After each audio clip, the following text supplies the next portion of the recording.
Hello friends, welcome to Stockathon Telugu. నేను మీ Prem. So last market మీకు ఎలా అనిపించిందో కమెంట్స్ ద్వారా తెలియజేయండి. అండ్ అప్కమింగ్ మార్కెట్ సెషన్స్ ఎలా ఉంటాయో ఫర్దర్గా డిస్కస్ చేద్దాం. ఫ్రెండ్స్, ఈ రోజు కూడా మీరు మంచి పాయింట్స్ గ్యాదర్ చేసి ఉంటారని నేను అనుకుంటున్నాను. సో నాకైతే నేను అనుకున్నట్టే ట్రేడ్ వెళ్ళింది. అండ్ ఎగ్జాక్ట్లీ మనం ప్రీవియస్గా ఏదైతే డిస్కస్ చేసామో అక్షరం పొల్లు పోకుండా అలానే మార్కెట్ అన్నది మూవ్ అయింది. సో ఇలాంటి అనాలిసిస్ చేయాలంటే ఎంతో అబ్జర్వేషన్ అండ్ ఎక్స్పీరియన్స్ ఉండాలండి. సో ఇవన్నీ మీ ముందుకు తీసుకొస్తున్నందుకు మీరు కనుక సాటిస్ఫై అయి ఉంటే లైక్ చేయండి నా ఛానల్ని, మరియు సబ్స్క్రైబ్ చేయండి. ఆల్సో కుదిరితే షేర్ కూడా చేయండి.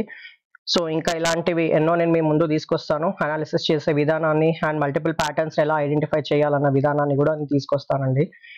సో మనం నిన్న నిఫ్టీ గురించి ఏదైతే డిస్కస్ చేసామో, సో ఇవి రెండు వచ్చేసి ఒక ఇన్కంప్లీట్ స్వింగ్ జోన్స్. ఒకవేళ మన గ్యాప్ అప్ ఓపెన్ అవుతే పై వరకు వెళ్తుంది. ఎవరైతే లాంగ్ తీసుకోవాలో వాళ్ళు తీసుకోవచ్చు అని చెప్పాను. అండ్ ఆల్సో మెన్షన్ చేశాను అదొక వైస్ డెసిషన్ కాదు తీసుకోవడం అని. అండ్ ఎవరైనా తీసుకోవాలనుకున్నాడో వాళ్ళకి ఛాన్స్ కూడా దొరకలేదండి. ఇమీడియట్గా ఒక పెద్ద క్యాండిల్ అనేది క్రియేట్ అయ్యి పైనుంచి విక్ ఫామ్ చేసింది. ఎగ్జాక్ట్గా మనం ఏమనుకున్నాము, ప్రీవియస్ డే హై. సో ఇది వచ్చేసి ప్రీవియస్ డే హై అండి. ప్రీవియస్ డే హై నుంచి అయినా ఈ జోన్ నుంచి అయినా మనకు రిజెక్షన్ వస్తుంది అనుకున్నాము. అనుకున్నట్టే ఒక క్లియర్ కట్ రిజెక్షన్ అన్నది వచ్చిందండి. సో ఇక్కడ చూడొచ్చు పర్ఫెక్ట్ రిజెక్షన్. దాని తర్వాత మనకి ఇది బ్రేక్అవుట్ కూడా ఇవ్వలేదు. ఎవరు ఇక్కడ ట్రేడ్ తీసుకొని స్టాప్ లాస్ దీని పైన పెట్టినా కూడా కంప్లీట్ డే అన్నది వాళ్ళు పాయింట్స్ గ్యాదర్ చేసి ఉంటారు. అండ్ ఇలాంటి ప్యాటర్న్ కూడా ఫామ్ అయ్యే ఛాన్స్ ఉంటుంది అన్నట్టుగా చెప్పాను. సేమ్ అలాంటి ప్యాటర్న్ ఫామ్ అయ్యి ఇక్కడ మళ్ళీ ఒకసారి ఆపర్చునిటీ అన్నది ఇచ్చింది 10 o'clockకి. సో ఇక్కడ కూడా ఎవరైనా ట్రేడ్ తీసుకున్నా వాళ్ళది కూడా స్టాప్ లాస్ అనేది హిట్ అవ్వకపోయేది. చాలా క్లియర్ ఫాల్ అండి. సో అన్ఫార్చునేట్లీ నేను మార్నింగ్ ట్రావెలింగ్లో ఉండి నేను ఇదంతా గ్యాదర్ చేయలేకపోయాను. సో ఈ బ్రేక్ డౌన్ దగ్గర నేను ట్రేడ్ తీసుకొని ఆల్మోస్ట్ ఈ లెవెల్ వరకు నేను పాయింట్స్ గ్యాదర్ చేసానండి. Approximately 60-70 points. ఈ గ్రీన్ క్యాండిల్స్ ట్రైలింగ్ స్టాప్ లాస్ని హిట్ చేసేసాయి. అండ్ దట్స్ కంప్లీట్లీ ఫైన్ అండి. దాని తర్వాత కూడా కొంచెం మార్కెట్ వాలటైలే ఉంది. సో మోస్ట్లీ టీటాడీకే త్రూ అంత ఎక్కువ రాకపోయేది. మేబీ ఇంకొక 10-15 పాయింట్స్ ఎక్స్ట్రా వచ్చేయేమో. That's completely fine. సో మనం ఒకసారి అనాలిసిస్ చేసుకుందామండి ఎలా వెళ్ళింది మార్కెట్ అనేది. సో మనం అనుకున్నట్టే పైనుంచి ఒక రిజెక్షన్ వచ్చింది. అండ్ ఆల్సో మీరు ఇక్కడ చూడొచ్చు మన ఎం ప్యాటర్న్ కూడా ఫామ్ అయిందండి. ఇక్కడ వరకు వచ్చి మళ్ళీ ఇక్కడ రీట్రేస్ అయింది. So clear M pattern break down ఇచ్చిందండి. దాని తర్వాత గుడ్ ఫాల్ వచ్చింది. మీరు ఇది కూడా గమనించవచ్చండి. ఎగ్జాక్ట్లీ మనం ఏదైతే ఇంపార్టెంట్ పాయింట్ అనుకున్నామో అక్కడి నుంచే రిటర్న్ అయింది. ఈ రిటర్న్ ఇక్కడ కూడా క్యాప్చర్ చేయడానికి ఆపర్చునిటీ వచ్చిందండి. ఎలా అంటే ఎగ్జాక్ట్లీ 50% ఫిబోనాచి లెవెల్. సో అది కూడా డ్రా చేసి చూపిస్తానండి మీకు. మనకి ఇప్పుడు హై తెలుసు, లో తెలుసు. సో హై నుంచి లోకి ఫిబోనాచి డ్రా చేస్తే ఎగ్జాక్ట్లీ 50% నుంచి. ఎక్కువ కష్టపడాల్సిన అవసరం కూడా లేదండి. జస్ట్ మనం ఈ లెవెల్స్ చూసుకోవాలి. అండ్ మధ్య మధ్యలో 50% ఫిబొనాచి లెవెల్స్ దగ్గర బ్రేక్అవుట్స్ బ్రేక్ డౌన్స్ వస్తున్నాయా చెక్ చేసుకోవాలి. అక్కడ నుంచి మనం ట్రేడ్ తీసుకోవచ్చు అనమాట. ఎవరైతే బ్లైండ్గా ఇక్కడ ట్రేడ్ తీసుకున్నా కూడా, నేను ఎప్పుడు అలా చెప్పాను బ్లైండ్గా తీసుకోవాలని, కన్ఫర్మేషన్స్ ఉండాలి. బట్ స్టిల్ ఇక్కడ తీసుకున్నా కూడా వాళ్ళకి స్టాప్ లాస్ అనేది హిట్ అవ్వకపోయేది. బట్ నేను ఇక్కడ మల్టిపుల్ కన్సాలిడేషన్స్ చూసి బై ఛాన్స్ బ్రేక్అవుట్ ఇస్తే మళ్ళీ పైకి వెళ్ళే ఛాన్స్ ఉంటుందని నేనైతే ట్రేడ్ తీసుకోలేదు. ఒక ట్రెండ్ లైన్ డ్రా చేసుకొని ఎప్పుడైతే ఈ ట్రెండ్ లైన్ బ్రేక్అవుట్ ఇచ్చిందో 12.25కి ఇమ్మీడియట్గా నేను ట్రేడ్లోకి జంప్ అయిపోయానండి. టార్గెట్ వచ్చేసి ఫస్ట్ టార్గెట్ ఇది ఉండే, స్టాప్ లాస్ వచ్చేసి దీనిపైన ఉండే. ఇది ఎప్పుడైతే బ్రేక్అవుట్ ఇచ్చిందో ఇమీడియట్గా మంచి పాయింట్స్ అనేది గ్యాదర్ అయింది. అప్పటి వరకు ఆల్మోస్ట్ లైక్ స్లో మూవ్మెంట్ కాబట్టి అంత అనుకున్న పాయింట్స్ అయితే రాలేదు. మనం జనరల్లీ ఎప్పుడైనా ఒక విషయం గుర్తుంచుకోవాలండి, మార్కెట్ ఓపెన్ అయిన వెంటనే మంచి ఫాల్ వస్తుంది అండ్ ఎండింగ్కి మంచి ఫాల్ వస్తుంది. ఆర్ లాంగ్ అయినా సరే ఓపెన్ అయిన వెంటనే మంచి లాంగ్ ఆపర్చునిటీ అండ్ క్లోజ్ అయ్యే ముందు లాంగ్ ఆపర్చునిటీ వస్తుంది. మధ్యలో ఎప్పుడైనా ఇలాంటి పాయింట్సే ఉంటాయి. సింపుల్గా చెప్పాలంటే ఇప్పుడు మార్కెట్ ఇక్కడికి వస్తుంది అనుకోండి, ఇక్కడ నుంచి ఆల్రెడీ ఒకసారి బయ్యర్స్ అనే వాళ్ళు ఎంటర్ అయ్యారు. సో బయ్యర్స్ ఏం ఒపీనియన్ ఉంటుంది, ఇక్కడ నుంచి మార్కెట్ లాంగ్ వెళ్తుందేమో, ఆల్రెడీ చాలా పడిపోయింది కదా అని చెప్పి కొనడానికి ట్రై చేస్తారు అనమాట. సో ఇలాంటి మల్టిపుల్ బుల్ బేర్ క్రాషెస్ అన్నవి వస్తుంటాయి అనమాట. దానివల్ల ఈ వాలటిలిటీ అనేది క్రియేట్ అయ్యి మనకు క్విక్ ఫాల్ అనేది రాదు. 10 minutes 20 minutes రావాల్సింది ఆల్మోస్ట్ లైక్ 2 hours అలా పడుతుందండి. దీనివల్ల కూడా మనం పాయింట్స్ అనేది మధ్యలో ఎప్పుడు గెయిన్ చేయకుండా ఉంటాం అనమాట. దాని తర్వాత మనం అనుకున్నట్టే ఈ లెవెల్ ఎప్పుడైతే బ్రేక్అవుట్ ఇచ్చిందో, బ్రేక్ డౌన్ ఇచ్చిందో ఇమీడియట్గా మళ్ళీ సెకండ్ లెవెల్ నుంచి కూడా ట్రై చేసిందండి పైకి వెళ్ళడానికి. ఇక్కడ నుంచి కూడా బ్రేక్ డౌన్ ఇచ్చేసింది. దాని తర్వాత ఇక్కడ మల్టిపుల్ రిజెక్షన్స్. ఇది వచ్చేసి ప్రీవియస్ డే క్లోజర్ అండి, మనం చెక్ చేసుకోవచ్చు. So exactly previous day closer. ఎన్ని ఛాన్సెస్ వచ్చాయంటే ఇక్కడ ఒక ఛాన్స్ వచ్చింది ఎంట్రీకి, ఇక్కడ ఒక ఛాన్స్ వచ్చింది ఎంట్రీకి, ఇక్కడ ఒక ఛాన్స్ ఫిబొనాచి లెవెల్స్ ఎంట్రీకి వచ్చింది, ఇక్కడ బ్రేక్ డౌన్ ఎంట్రీ వచ్చింది. దాని తర్వాత ఇక్కడ అంటే పెద్దగా రాలేదు, ఇంకొంచెం పైకి వెళ్ళేది ఉండే, but okay that's completely fine. Next previous day closer దగ్గర కూడా మనకు క్లియర్ రిజెక్షన్ వచ్చింది, బట్ అగైన్ ఇక్కడ మనకు పెద్ద పాయింట్స్ అంటూ అయితే గ్యాదర్ అవ్వలేదండి. సో ప్రస్తుతానికి ఆల్మోస్ట్ మనము అనుకున్న లెవెల్స్లోనే 3 to 4 trades and everything was successful trade అనమాట, వితౌట్ స్టాప్ లాసెస్ అనుకున్నట్టే మూవ్ అయిందండి. సో రేపటి అనాలిసిస్ చెక్ చేసేసుకుందామా. పాత లెవెల్స్ అన్ని రిమూవ్ చేస్తున్నాను, ఇంకా ఇవి ఇన్వాలిడ్ అయిపోయాయండి. ఈరోజు ఆల్రెడీ ట్రేడ్ చేసింది మార్కెట్ ఈ లెవెల్స్లో. సో గైస్ డైలీ క్యాండిల్కి వెళ్దాము. సో డైలీ క్యాండిల్లో ఆల్మోస్ట్ లైక్ సేమ్ లెవెల్స్లో ట్రేడ్ చేసిందండి మార్కెట్. సో ఇంకా వ్యాలిడ్ అయితే ఉంది. లెట్స్ సే 1 hour క్యాండిల్కి వెళ్దాము. ఇక్కడ ఇంకా లిక్విడేషన్ అన్నది బాకీ ఉందండి. సో ఎప్పుడైతే మనకు సేమ్ ఈ లో కనుక బ్రేక్ అవుతుందో ఇమీడియట్గా మనకు ఒక ప్యాటర్న్ ఫామ్ అయితే, లోవర్ లో ఫామ్ అయితే నెక్స్ట్ టార్గెట్ వచ్చేసి సేమ్ థింగ్ ఇదే అండి. నిన్నటి లెవెల్స్ ఇంకా చేంజ్ అవ్వలేదు, 23562. సో సింపుల్గా చెప్పాలంటే ఇక్కడ లెట్స్ ఫ్లాట్ ఓపెనింగ్ అయింది అనుకుందాము. ఇలా బ్రేక్ అయ్యి మనకి ఇక్కడ నుంచి వచ్చి ఇక్కడ మనం ఎంట్రీ తీసుకున్నా సరే ఇమీడియట్గా మనకి ఇక్కడ వరకు పాయింట్స్ వచ్చే ఛాన్స్ ఉంటుందండి. Let's A gap up open అవుతే మాత్రము ట్రేడ్ తీసుకోకపోవడం బెటర్ అండి, ఎందుకంటే మళ్ళీ పై సైడ్ నుంచి రిజెక్షన్స్ వస్తుంటాయి. అంటే లాంగ్ సైడ్ ట్రేడ్ తీసుకోవడము అండ్ ఆల్సో ఇమీడియట్గా జంప్ అవ్వకపోవడం బెటర్. మనకి ఎప్పుడైనా ఎగ్జాంపుల్ ఈ పాయింట్లో ఓపెన్ అయింది అనుకోండి, మనకి ఇక్కడ ఒక ఛాన్స్ దొరుకుతుంది, ఇక్కడ నుంచి కూడా మనం షార్ట్ చేయొచ్చు. సో ఇదొక జోన్. సో ఇక్కడ నుంచి మనకు షార్ట్ ఆపర్చునిటీ దొరుకుతుంది అన్న చెక్ చేసుకోవచ్చు అండి. ఒకవేళ అన్ఫార్చునేట్లీ దీన్ని కనుక బ్రేక్ చేసి ఇంకా ఫర్దర్గా పైకి వెళ్తే మళ్ళీ మనం ఈ లెవెల్స్ నుంచే చెక్ చేసుకోవాలండి షార్ట్ ఆపర్చునిటీ వస్తుందో అన్నది. ఒకవేళ కనుక ఫర్దర్గా దీన్ని బ్రేక్ చేసి పైకి వెళ్తే నేనైతే ఇంకా ఆ రోజు ట్రేడ్ తీసుకోను, ఎందుకంటే మార్కెట్ రికవర్ అవ్వడానికి ట్రై చేస్తున్నట్టే అర్థము. సో అట్లీస్ట్ లేకపోతే నెక్స్ట్ ఇంకా హయ్యర్ హైస్ క్రియేట్ చేసుకొని ఇక్కడ నుంచి ఫాల్ వస్తుంది, అది ఇంకా మనం ఆ తర్వాత డే అనేది మనం చెక్ చేసుకోవచ్చు. ప్రస్తుతానికి అయితే మార్కెట్ బేరిష్ వ్యూలోనే నేను చూస్తున్నాను అండ్ సో బేరిష్ ట్రేడ్స్ మాత్రమే తీసుకోవాలనుకుంటున్నాను. ఈ 2 days హై కనుక బ్రేక్ చేసి వెళ్ళింది అంటే ఇంకా మనకు మళ్ళీ కంప్లీట్గా అనాలిసిస్ అన్నది చేంజ్ అయిపోతుంది. సో ఇంకా ఆల్మోస్ట్ లైక్ ఈ లెవెల్స్ వరకు వెళ్ళిపోతుంది, 24685 వరకు వెళ్ళిపోతుంది గ్యాప్ అంతా ఫిల్ చేసుకుంటూ. సో అది ఇంకా ప్రస్తుతానికి దాని గురించి అనాలిసిస్ చేయడం అయితే వేస్ట్ అని నేను అనుకుంటున్నాను. అంత రికవరీ వచ్చింది అంటే ఇంకా మళ్ళీ మన మార్కెట్ అంతా స్టెబిలైజ్ అయిపోయినట్టే అర్థము.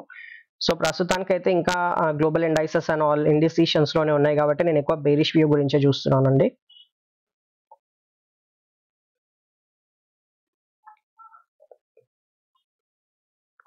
సో మనం ఆల్రెడీ డిస్కస్ చేసినట్టు ఫ్లాట్ ఓపెనింగ్ డిస్కస్ చేసేసాము. ఫ్లాట్ ఓపెనింగ్ అయితే మాత్రము ఇమీడియట్గా కిందికి పడి దీన్ని బ్రేక్ చేసి ఇక్కడ మనకి pattern or lower low form అయితే మనం ఫర్దర్ ఇక్కడ వరకు ట్రేడ్ తీసుకోవచ్చు. ఒకవేళ గ్యాప్ అప్ ఓపెన్ అవుతే ఇక్కడ ఏమైనా రిజెక్షన్స్ వస్తున్నాయా చెక్ చేసుకోవచ్చు. ఇది కూడా బ్రేక్ అవుట్ తీసుకొని పైకి వెళ్తే ఇక్కడ రిజెక్షన్స్ చూసుకోవాలండి. ఇక్కడ నుంచి రిజెక్షన్స్ వచ్చినా మనం ఫర్దర్గా డౌన్ సైడ్ ట్రేడ్ చేయొచ్చు, బట్ ఇమీడియట్ టార్గెట్ వచ్చేసి ఇదే ఉంటుంది. దీన్ని మళ్ళీ బ్రేక్ అవుట్ కనుక బ్రేక్ డౌన్ కనిపిస్తే అప్పుడు మంచి మూవ్ మళ్ళీ ఈ రోజు వచ్చినట్టు అలాంటి ఒక మూవ్ అనేది వస్తుందండి. సో సింపుల్గా చెప్పాలంటే సో లెట్స్ ఇక్కడ ఓపెన్ అయింది అనుకోండి, మనం ఇక్కడ ఏమైనా రిజెక్షన్ వస్తుందా చెక్ చేసుకోవాలి. రిజెక్షన్ వస్తే ఫస్ట్ టార్గెట్, ఇది కూడా బ్రేక్ డౌన్ అయితే సెకండ్ టార్గెట్, ఇది కూడా బ్రేక్ డౌన్ అయితే ఇంకా లాస్ట్ టార్గెట్ ఇది ఉంటుందండి. So total 3 targets. ఒకవేళ కనుక ఇలానే గ్యాప్ అప్ ఓపెన్ అయ్యి బ్రేక్ చేసి వెళ్ళింది అనుకోండి, ఇక్కడ మనకి సపోర్ట్ దొరికింది అనుకోండి, ఇక్కడ చెక్ చేసుకోవాలి. సో ఇక్కడ మళ్ళీ మనకి ఏమైనా ప్యాటర్న్స్ అనేది దొరికితే ఫస్ట్ టార్గెట్ అండి. ఇది కూడా బ్రేక్ డౌన్ అవుతే మనకి ఇంకా ఇమీడియట్గా ఇది వచ్చేసి సేమ్ సెకండ్ టార్గెట్ ఉంటుంది, ఇక్కడ కూడా ఇది థర్డ్ టార్గెట్ ఉంటుంది, బ్రేక్ డౌన్ అయితే 4th టార్గెట్ అండి ఇది. సో ఇలా కాకుండా ఇంకో ప్యాటర్న్ కూడా ఫామ్ అవ్వచ్చు మనకు.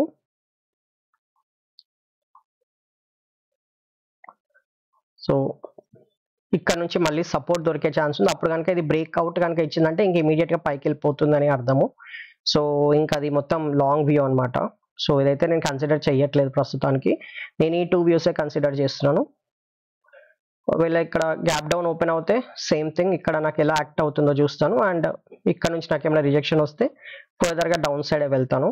ఒకవేళ నాకు ఇక్కడ కనుక బ్రేక్అవుట్ వచ్చింది అనుకోండి, ఇలా ఇక్కడ నుంచి ఏమైనా రిజెక్షన్ దొరుకుతుందా అంటే ప్రీవియస్ డే క్లోజర్ నుంచి రిజెక్షన్ దొరుకుతుందా చూసి మళ్ళీ దీని లోపలికి వచ్చిన తర్వాత నేను ఫర్దర్గా ట్రేడ్ తీసుకుంటాను. సో ఇవ్వండి నా వ్యూస్ నిఫ్టీలో. అనాలిసిస్ ఎలా అనిపిస్తుందో కమెంట్స్ ద్వారా తెలియజేయండి.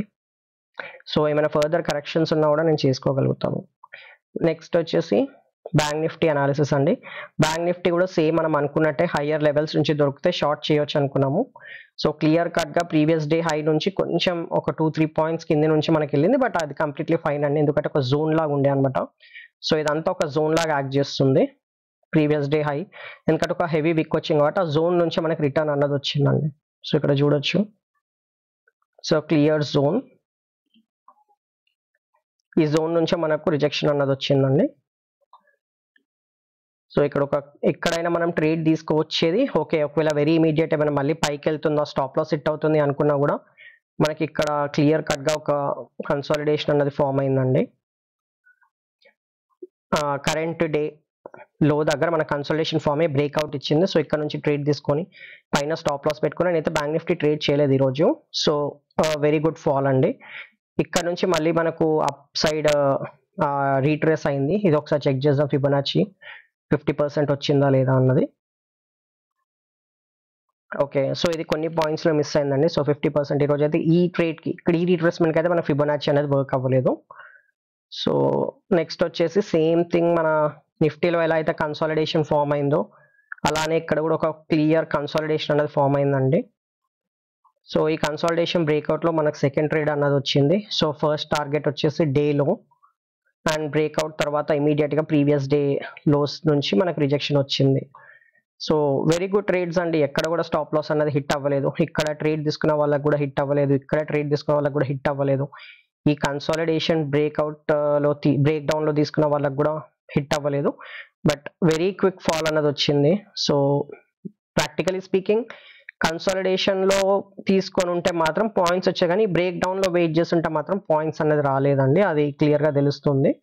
So I can say like ఇక్కడైతే నో ట్రేడ్ అంతే, ఇదైతే నో ట్రేడ్. బ్రేక్ డౌన్లో తీసుకోవాలనుకున్న వాళ్ళకైతే ట్రేడ్ దొరకలేదు, ఇమీడియట్గా ఫాల్ వచ్చి మన తర్వాత ఇంకా ప్రీవియస్ డే లోని బ్రేక్ చేయలేకపోయింది. సో ఇక్కడ నుంచి మల్టిపుల్ రిజెక్షన్స్ వచ్చాయి. Let's draw line. ఇది వచ్చేసి కరెంట్ డేలో, సారీ ప్రీవియస్ డే లో అంటున్నాయి, ఇది వచ్చేసి కరెంట్ డేలో ఇది బ్రేక్ డౌన్ ఇచ్చిన తర్వాత ఇంకా కంప్లీట్ రిజెక్షన్స్ వచ్చి ఫర్దర్గా డౌన్ సైడే వచ్చింది. ఇక్కడ ఒక ట్రేడ్ దొరికింది మనకు మళ్ళీ.